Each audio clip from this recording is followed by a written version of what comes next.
Welcome back. Karachi के इलाके लाठी से निकलने वाली महाजिर कौमी मूवमेंट की इंतखाबी रैली इस वक्त फेडरल बी एरिया से गुजर रही है, जो कायद आज़म के मज़ार तक जाएगी। रैली से महाजिर कौमी मूवमेंट के सरबराह आफाक अहमद खिताब करेंगे। हमारे साथ मौजूद हैं डॉनिस के रिपोर्टर इमरान अहद खान, उनसे जानते हैं। इमरान, बताइएगा जोश और वलवला कैसे है कारकुनान का?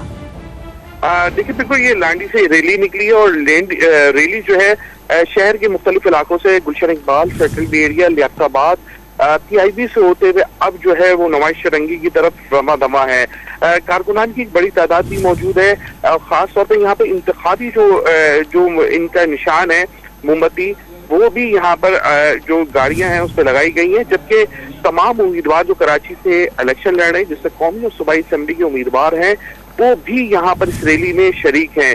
यही बताया जा रहा है जराये की जानिब से कि आफाक अहमद जो है वो अहम तरीन ऐलान करेंगे और इसी हवाले से जो कायद आज़म के मज़ार के सामने जो है वो जगह मुंतखब की गई है जहाँ पर ये खिताब करेंगे आफाक अहमद, और वहाँ पर इनका कहना है कि अहम तरीन ऐलान होगा महाजिर जो कैंडिडेट्स हैं उनके हवाले से। जी, बहुत शुक्रिया इमरान अहद खान, आपने हमें अपडेट किया।